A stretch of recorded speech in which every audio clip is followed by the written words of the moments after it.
Gracias por acompañarnos hoy en este día tan importante para todos aquellos que nos gusta la lectura, que nos gustan los libros, que trabajamos en biblioteca, pero en definitiva que somos amantes de la literatura. Hoy particularmente un día especial porque no solo vamos a tener una charla por este señor que a mí me acompaña y que además tengo en un año, creo que nos hemos visto ya 2 veces, porque el año pasado ya realizó la donación de su importante fondo sobre gastronomía. Él es Mario Hernández Bueno y las charlas que nos va a dar hoy girará en torno a los libros de cocina y la gastronomía. Como habrán podido ver en el trayecto hacia la sala polivalente, la exposición que hemos realizado este año gira en torno precisamente a la gastronomía. Yo les invito a todos a que consulten ese fondo porque seguro que van a encontrar libros que sin lugar a dudas les van a sorprender. Ya no solo por las curiosidades históricas, sino también en muchos casos por las ganas, que teniendo en cuenta que además ya son las 12:10, cuando salgamos de aquí igual un poquito de hilorio tenemos y nos entra ganas de comer algo. Él, aunque no necesita mucha presentación, es escritor y periodista especializado en temas gastronómicos, además de técnico de empresas y de actividades turísticas, que ingresó, fue el primer canario que ingresó en la Real Academia de Gastronomía de España ya por el año 95, autor de un libro que además fue Premio Nacional de Gastronomía en el año 94, La cocina en Gran Canaria, y además ha sido jurado en numerosos certámenes de gastronomía, además de organizar eventos sobre este asunto. Yo quiero agradecerles especialmente la participación en esta actividad, además de manera desinteresada. Sí que echan en falta seguramente no lo dije antes, lo comento ahora, a la vicerrectora de Cultura, Deportes y Atención Integral. Se incorporará a lo largo de la conferencia, pero le ha surgido un imprevisto de última hora, así que para la segunda parte del acto, en la que ya desvelaremos quiénes son los ganadores de este año del relato sobre vida universitaria, pues bueno, yo agradecerle una vez más su participación y les dejo aquí con esta charla que sin lugar a dudas será de mucho interés. Gracias. Bueno, muchísimas gracias y muchísimas gracias a la universidad, a la biblioteca.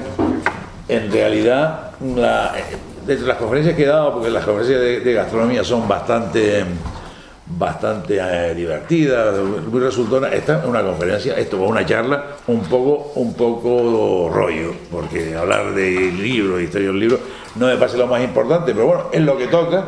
Pues sí que les advierto que esto no va a ser muy divertido, pero bueno, intentemos por lo menos, a lo mejor con que ustedes se den cuenta de la importancia que ha tenido la literatura gastronómica en la historia del mundo, y sobre todo particularmente la historia del mundo de Occidente y Europa, pues ya con eso me daría por satisfecho.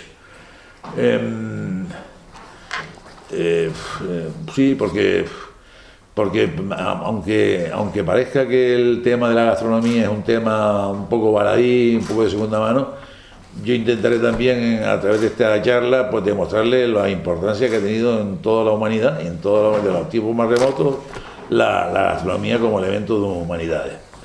Bien, pues empiezo diciendo que, como dijera mi llorado amigo Lorenzo Millo, uno de los más eruditos autores de gastronomía, las selvas de Brasil o el corazón de África son poca cosa comparados con la maraña de libros que sobre este asunto se han escrito y se escriben. ¿Y por qué hay tantos libros de cocina? Pues porque cualquiera puede atreverse con ellos, no siendo necesario la fantasía o el ingenio, como ocurre con la novela, o tener un apreciable dominio del idioma, de su giro y de su vocabulario. Ciertas dotes de observación y un paciente relleno de fichas pueden ser suficientes. Una colección de recetas suele ser la única fuente para escribir un libro de cocina, pero un buen libro de cocina, un libro de gastronomía, es difícil. La cocina es un arte y una ciencia, y no es fácil escribir sobre esas materias sin un conocimiento profundo, amén de haber acumulado años de experiencia.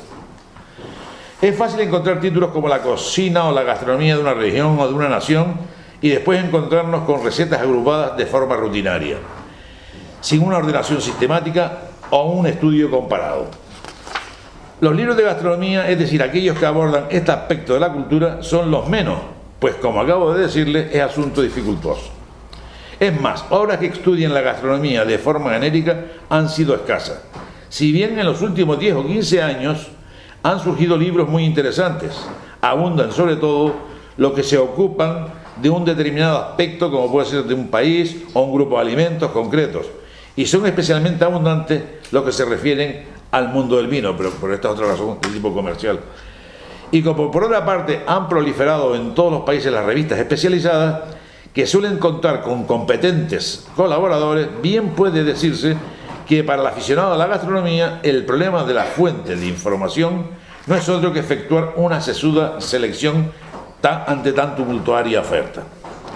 Y esa maraña de libros sugirió hace años elaborar un catálogo. Y curiosamente, en el año 1977 surgen dos: libros de gastronomía y cocina, que recogen unos 300 y tantos títulos, y fue editado por el Instituto Nacional del Libro Español, y Bibliografía de la Gastronomía Española, de mi brillante amiga Carmen Simón Palmer, que colige en más de 1.360 títulos.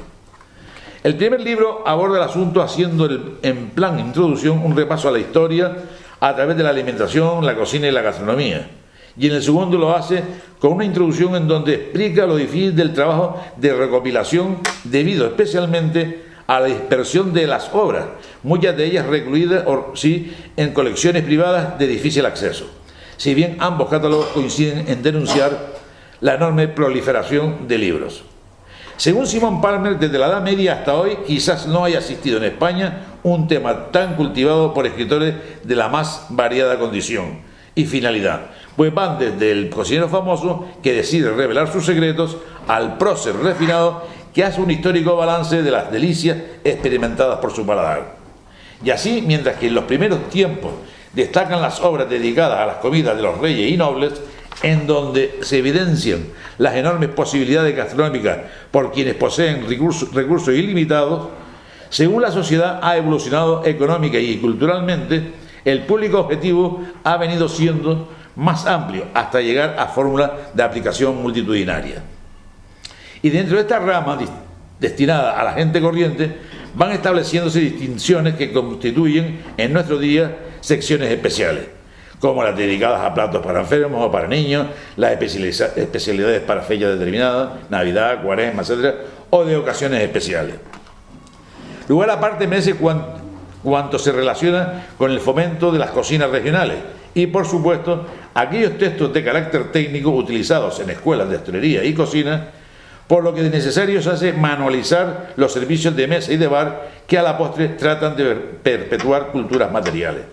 O las numerosas guías de vinos y de restaurantes, como la Universidad del Michelin, que viene desde 1900, orientando sobre la calidad de la restauración. Primero sería en Francia y después en Europa, América y Asia. Textos que con los años pueden servir de soporte documental para trabajos de tipo histórico, antropológico, sociológico, etc. Y todo ello también nos lleva a mentar una curiosa colección de obras sobre otra faceta, las artes del hogar, que van en paralelo a la que podría formarse con los trataditos sobre labores femeninas y similares. Al respecto, tras un buen número de viajes por Hispanoamérica, reuní una colección de títulos editados sobre todo en las primeras décadas del siglo XX, firmados por señoras burguesas de las nuevas repúblicas, cuyos objetivos eran adoctrinar a sus jóvenes coetáneas en materia de cocina y protocolo en la mesa, en especial de la nueva adoptada, la alta cocina francesa. Pero todas estas cuestiones se complican y se dignifican desde que a partir del siglo XIX irrumpen escritores de la máxima valía, tal la gallega Emilia Pardo Bazán, compañera tanto de cama como de mesa, tanto en Madrid como en París, de don Benito Pérez Galdós, que publicó 2 volúmenes, La cocina española antigua y La cocina española moderna. O la primera de nuestras periodistas, la almeriense Carmen Burgos, que curiosamente también fue amante de otro de nuestros próceres, Tomás Morales, y dejó escrito ¿Quiere usted comer bien? Ambas dedicaron estas obras a las féminas con el propósito de acercarse y comprometerlas en el incipiente movimiento feminista. Por otro lado, he de matizar que Carmen Simón evitó mencionar cualquier pieza o fragmento literario referido al asunto gastronómico, aunque fuese el relato cervantino de las bodas de Camacho. Si bien en los últimos 10 o 15 años han surgido unos pocos autores que han elaborado libros de gastronomía documentados en las citas, reflexiones y otras noticias recogidas en la literatura universal. Tenemos, por ejemplo, La cocina de Galdós, La cocina del Quijote, o ensayos como El cocido de José Esteban, o La fabada de Vilabella, que se nutren de todas estas citas. La propia Biblia contiene gran cantidad de datos referidos a la alimentación de los hebreos, así como de otros habitantes de aquella extensa región. Acabo de llegar de un viaje de Sudamérica y en Portobelo me entrevisté con el colega Paulo Faría, radicado en aquella bellísima ciudad, quien entre otros agasajos me regaló dos de sus libros. Uno de ellos se titula A Biblia per la porta da cocina, la Biblia por la puerta de la cocina, donde se recogen 123 recetas sacadas de los sagrados textos. Paulo, que estudió teología, entre otras cosas, es un personaje, hizo primeramente un cuidadoso estudio, interpretó las recetas y las adecuó a los gustos actuales. El propio García Márquez no se salva del interés por la gastronomía. Al hablar de su abuela reconoce que preparaba un jamón que después jamás comería. Sin embargo, un día, residiendo en Barcelona, le sirvieron un bocadillo con lonchas de carne que le transportó a su infancia. Eran lonchas del suave lacón gallego. Y ese interés por el lacón, por el jamón, le llevó a conocer Galicia y de pasada sus ancestros. Gabo escribe como nunca vi antes la frescura de los alimentos que tomó allá en Galicia. Dice así: unos pescados que siguen siendo peces en el plato y unas ensaladas que seguirán creciendo en la mesa. Y sabía que todo aquello estaba allí por virtud de la lluvia, que nunca acaba de cesar. De las citas gastronómicas, tanto en la novela con especial relevancia, la del Siglo de Oro, como en la antropología y la historia, también han podido editarse interesantes ensayos, como por ejemplo un festín en palabras de François Rebel, que fue, como sabe, jefe de redacción de Le Monde, que es la historia literaria de la sensibilidad gastronómica desde la antigüedad a nuestros días. O Cocinar hizo al hombre, del antropólogo Faustino Cordón, que aborda la evolución del hombre en virtud de su vocación por mejorar la comida. O Alimentación y cultura, de Carlson y Ritchie, ensayo que trata de demostrar que todo hito histórico estuvo precedido o motivado por un asunto alimentario. He querido detenerme en estos asuntos porque desde 1977, cuando se editaron aquellos dos catálogos, la producción editorial es inmensa, al punto de que he escrito alguna vez que la praxis culinaria doméstica corre inversamente proporcional a la edición de libros de cocina. Es más, el tertuliano de moda Antonio Miguel Carmona decía hace unos días que hoy en España se escribe más que se lee. Desde aquel año, cuando Carmen Simón editó su catálogo, hasta hoy, la producción de libros de gastronomía se ha multiplicado de forma sorprendente. Existen librerías especializadas solo en estos temas, como La Liana en Madrid. Otro asunto que también ha sido en estos años de inspiración de obras de corte filosófico y dramatológico, sobremanera tras la imposición de su comida por parte del imperio norteamericano, es la fast food. Y mención aparte merecen los libros dedicados a la divulgación de dietas. Las dietas milagros, con énfasis en el estudio de la alimentación mediterránea, pero también la alimentación atlántica, la monzónica, etcétera, porque no solamente la atlántica hay en España, hay 5 tipos de alimentación. Al respecto son imprescindibles los trabajos de Juan Dantín de los pasados años 40 y más recientemente los de Juan Cruz, o esos bestsellers escritos por médicos y dirigidos al humano actual, tan sobrado de alimentos y tan malamente nutrido. Pero aún nos queda abordar otro asunto: el periodismo gastronómico. Si aceptamos que el periodismo es literatura, estamos ante otro apartado dentro de la bibliografía gastronómica. Un libro es un texto y un artículo periodístico también. Pero sobre todo el artículo es libro absolutamente cuando se edita una recopilación de aquellos, sea de uno o de varios autores. Al respecto, recordemos que García Márquez tanto fue periodista como literato, y hemos de recordar que uno de sus más aplaudidos libros es una recopilación de artículos.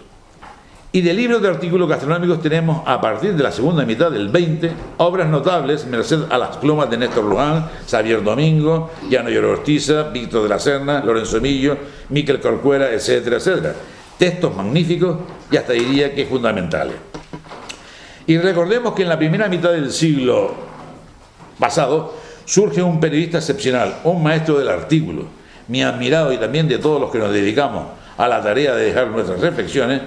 Me estoy refiriendo al gallego Julio Camba. Como se sabe, Camba publicó varios libros, bastantes, y sin embargo, debido a su recalcitrante pereza, tanta que le llegó a decir que odió profundamente al que inventó la máquina de escribir, solo escribió artículos, y la recopilación de los artículos de gastronomía se convirtieron en un libro excepcional, La Casa de Lúculo o El Arte de Buen Comer. Digamos, antes de abordar la historia de la literatura gastronómica, que así como Brillat-Savarin se le adjudica ser el primer literato de gastronomía, fue Grimaud de la Reynière el primer periodista gastronómico de la historia. Grimaud, que ejercía la crítica teatral, debido a su excesiva dureza, fue desterrado de París a un convento en Lorena, y allí encontró una excelente cocina que le hizo meditar. Estalló la revolución e, igual que Brillat-Savarin, optó por el exilio, porque en verdad no soportaba a los revolucionarios, los responsables de acabar con la buena vida, decían. Cuando regresó a Francia comenzó a escribir, siendo sus obras más importantes Manual de Anfitriones y Guía de Golosos, publicado en 1808, y la serie Almanaques de los Gourmands. En cuanto a proclamar quién fue el primer país o el primer autor en Occidente de libros de gastronomía, han existido pugnas entre franceses, italianos y españoles, lo que da idea de la importancia de la aportación española a la formación de la cultura de Occidente. Y ello me da pie a mencionar a otro insigne periodista, también gallego, el ilustre e ilustrado Álvaro Cunqueiro, autor de la cocina cristiana, del libro La cocina cristiana de Occidente, obra repleta de surrealismo que recuerda a novelistas hispanoamericanos como Gabriel García Márquez. Curiosamente, el autor colombiano refiere que lo conoció en un restaurante de Barcelona y escribe: le oí hablar de la comida de Galicia al escritor Álvaro Cunqueiro y sus descripciones eran tan deslumbrantes que me parecieron delirios de gallego, y esto lo escribió el padre del realismo mágico. Pero la gastronomía no solo se ciñe a un aspecto del contexto de las humanidades. Tras las humillantes pérdidas de sus colonias a final del siglo XIX, España quedó con orgullo pisoteado, hundida moralmente. Y como ustedes saben, los autores de la generación del 98, entre otras cosas, se significaron por escribir obras que sirvieran también para levantar la moral patria. Y entre aquellos autores surgió uno quizás menos conocido, Dionisio Pérez, que escribió con el seudónimo de Dr. Post-Tebusen y publicó un libro delicioso, aunque no exento de errores, Guía del Buen Comer Español. Por supuesto, da una versión un tanto peculiar de la cocina canaria. Y lo escribió tanto para loar nuestra riqueza culinaria, región por región, como para contrarrestar el traidor abrazo a la cocina francesa, tanto en la España borbónica, obviamente afrancesada de Alfonso XII, como en las nuevas repúblicas hispanoamericanas. Y ahora, aún a riesgo de convertir esta intervención mía en un tedioso monólogo, dedicaré el tiempo que me resta, que no es mucho, a hacer un repaso de la historia de la literatura gastronómica. Dice Lorenzo Millo otra vez que en la Grecia antigua se escribía casi tanto como ahora. Lorenzo Millo para mí es el hombre que más conoce de la gastronomía en la antigüedad, ha estudiado más textos ingleses porque casi todo mucho no está traducido. Aunque no han quedado muchas de las obras a causa de las destrucciones, como sabemos, e incendios de las bibliotecas como la de Alejandría y la de Pérgamo. Pero a pesar de ello, la relación de libros de cocina, unos generales y otros específicos, es numerosa. Y así, con el título de Arte de Cocina u otros parecidos, escribieron un buen número de autores. Pero fue Arquestrato el maestro indiscutible. Toda su ciencia la vertió en un largo poema, un arte de cocina, aunque se cita con diversos títulos, del que han quedado unos 90 fragmentos, casi todos ellos referidos a la cocina del pescado. Al respecto, valga recordar que sobre nuestro emblemático pescado, la Sparisoma scaroquiotensis, la vieja, ningún autor ha conseguido mejorar tan bellos capítulos como Piano y El Llano. ¿Y dónde se han conservado esos 90 fragmentos? En una obra que es un verdadero monumento de la gastronomía, una auténtica Biblia, el llamado Banquete de los Sofistas, cuyo autor fue Ateneo de Naucratis. Obra que, según declaran los eruditos, es imprescindible para conocer la gastronomía de la antigüedad. Pero desdichadamente no existen traducciones al castellano, si bien creo recordar que se estuvo preparando una en la Universidad Complutense en Madrid. Y en cuanto a la antigua Roma, en cuestión de literatura gastronómica, es tanto como decir Apicio, aunque cuentan las letras latinas con una importante aportación de obras que tienen por objeto la agricultura, como las de Catón, Varrón y Columena, en donde se coligen temas íntimamente ligados con la alimentación. Sin embargo, el que tiene un incalculable valor es el de Apicius. En la Edad Media y Renacimiento, como a tantas otras cosas, la invasión de los bárbaros le fue fatal, y a la gastronomía también. Se refugió en los monasterios, en donde no faltaron manuales escritos por cocineros para la enseñanza de sus alumnos. Pero así todo, podemos decir que la literatura gastronómica sufrió un eclipse de siglos, hasta que tímidamente, casi al final de ese largo periodo, comienzan a brillar las primeras obras para guía de cocineros y de gourmands. Cronológicamente, por ser el primer libro impreso que se ocupa de temas culinarios, se debe mencionar el Platina. Bartholomeus Sacchi, llamado Platina, de Cremona, bibliotecario del Papa Sixto IV, fue autor en el siglo XV de una obra trascendental, de la voluptuosidad honesta y del bienestar. Y sin contar con las traducciones de Appicio o de Platina, el primer libro de cocina italiano impreso, que no llega a las 100 páginas, es un anónimo llamado Epulario, del que se desconoce la fecha de su publicación. No obstante, la obra cumbre de la gastronomía italiana fue Opera, de Bartolomeo Scapi, cocinero del Papa San Pío V, que contiene, aparte de recetas, un manual del arte de trinchar y reglas de urbanidad en la mesa, texto que influyó en todas las publicaciones gastronómicas durante muchos años. Por su lado, en la vecina Francia, la literatura medieval se halla representada en dos obras importantes: de Viander, escrita en 1490 por Guillermo Tirel, más conocido como Tagement, que le ha dado nombre a uno de los más grandes restaurantes del mundo, situado en París, obviamente, y Ménagier, de autor anónimo. Tras una época en la que Francia predominan los cocineros italianos, llevados por Catalina de Médicis, quien entre otras cosas introdujo el tenedor, y en la que consecuentemente se siguen los recetarios de aquella cultísima república, surge un gran cocinero, un auténtico reformador de la cocina, François-Pierre de la Varenne, que estuvo al servicio del marqués de Ussels e inventó la especialidad culinaria de Ussels. Su libro, Cuisinier Français, publicado en 1650, ya es una obra escrita con criterio de orden y sistema, bien lejos de una simple recopilación de recetas.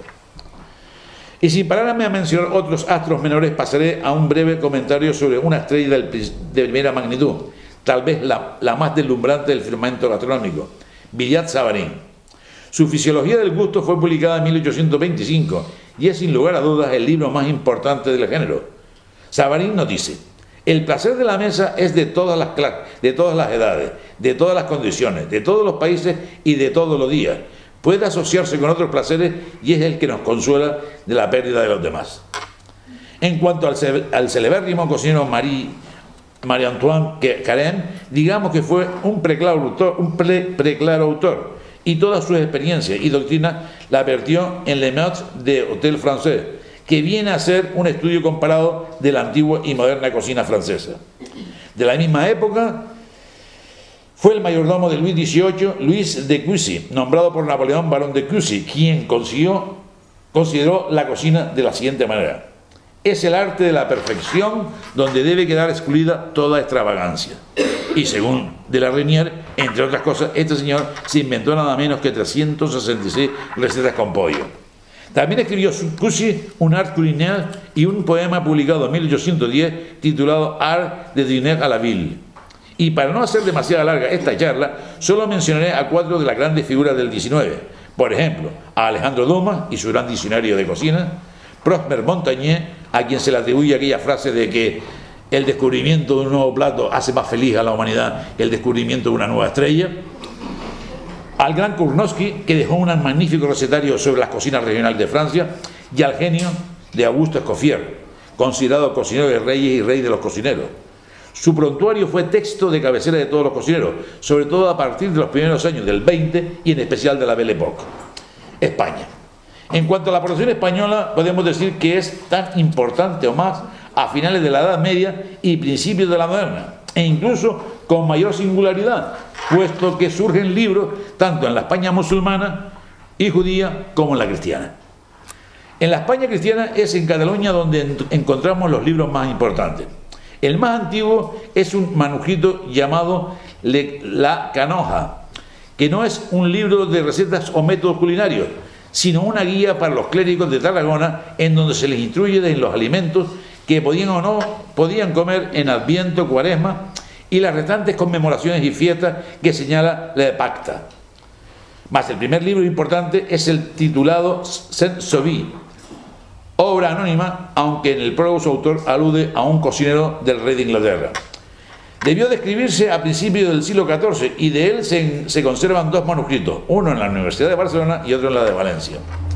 El otro gran texto medieval es el Livre de Coq, de Ruperto de Nola, este es muy importante, del que tampoco conocemos su patria, solo que fue cocinero del rey de Nápoles, Fernando I, y que la primera edición conocida data de 1520 y está escrita en castellano. Y otro de la misma época podía ser el Arte Cisoria, del Marqués de Villena, que como su nombre indica es un manual de urbanidad en la mesa, puesto que una de las disciplinas que debían dominar un caballero era la de saber trinchar.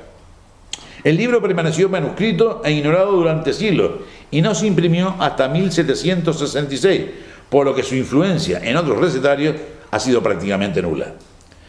Muchísima más importancia revisten los libros que se escribieron durante el periodo de los Austrias. En primer lugar tenemos el libro de arte de la cocina, de Diego Granado Maldonado, cocinero de Felipe II y de Felipe III, editado en Madrid en 1614. Es el primer gran tratado de gastronomía y cocina del siglo XVII. Y de los mismos años tenemos el Banquete de Nobles Caballeros de Luis de Lovera de Ávila, editado en 1530. Pero no se trata de un libro de cocina o de gastronomía propiamente dicho, sino de un estudio de los efectos de los diversos alimentos en el cuerpo humano. Más próximo a nosotros tenemos la curiosa obra de Juan de la Mata, Arte de Repostería, que fue traducido del portugués en 1747. Y digo curiosa en tanto que contiene platos dedicados a las familias reales, portuguesa e imperial brasileña.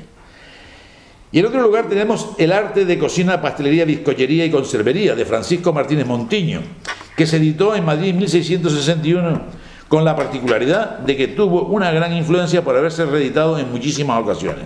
Y también es de mentar las obras de dos religiosos del siglo XVIII, un alicantino y un capuchino, que nos describen las cocinas conventuales que tanta influencia y conexión recíproca tuvieron con las cocinas populares. El alicantino es Juan de Altamiras, y su obra Novísimo Arte de Cocina, y el capuchino es Fran Severo de Olot, que escribió en 1787 Arte de Cocina, que no se publicaría hasta 1982. En el siglo XIX los grandes libros de cocina española son obra de los gallegos Ángel Muro, Emilia Pardo Bazán, que ya mencionamos, del italo-catalán Brecarelli y del andaluz Mariano Pardo de Figueroa. Don Ángel Muro catalán tiene una obra cumbre, El Practicón, así como conferencias culinarias que publicó en 1891, pero sobre todo destaca por su monumental Diccionario General de Cocina, con toda probabilidad inspirado en el de Alejandro Dumas.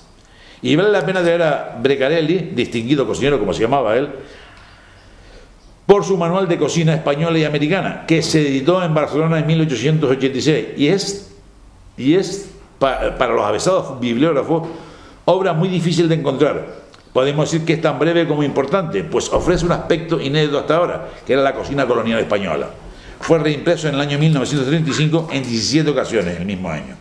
Mucho mayor contenido gastronómico tiene la obra de Mariano Pardo de Figueroa, que escribió con el seudónimo de Dr. Tebusen, no Postebusen, que era Dionisio Pérez, un auténtico humanista nacido en 1828 en Medina Sidonia, que pasó muchos años de su vida en la Huerta de la Sierra, en donde escribió epístolas y artículos que se publicaron en 1888 bajo el nombre La Mesa Moderna, donde se contienen cartas sobre el comedor y la cocina cambiada entre el doctor Tebusen y un cocinero de su majestad. En cuanto al siglo XX, es en su primer tercio cuando comienzan a proliferar los libros de cocina de todas clases. Quizá las obras de mayor interés son las del cocinero Ignacio Domènech, que cuenta con una variadísima y copiosísima obra tanto en catalán como en castellano. También por su éxito, en especial entre las señoras amas de casa, tenemos La Cocina Completa, de la vasca María Masteller de Chagüe, que firmó con el seudónimo de Marquesa de Palaveres, que no era marquesa, un invento, y escribió asimismo una curiosa historia de la gastronomía. Recetario que quedará desplazado lustros después por 1080 recetas de cocina de Simone Ortega, nuera de Ortega y Gasset. Posiblemente sea este el más práctico de los recetarios domésticos y es uno de los libros más reeditados. Creo que ya se ha editado cerca de 40 ediciones, creo.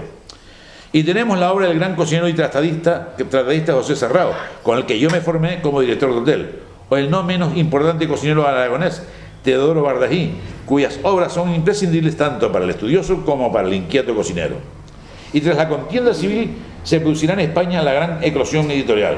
Tal vez el primer autor a considerar sea Luis Antonio de Vega, con su viaje por la cocina española o la pintoresca guía vinícola de España.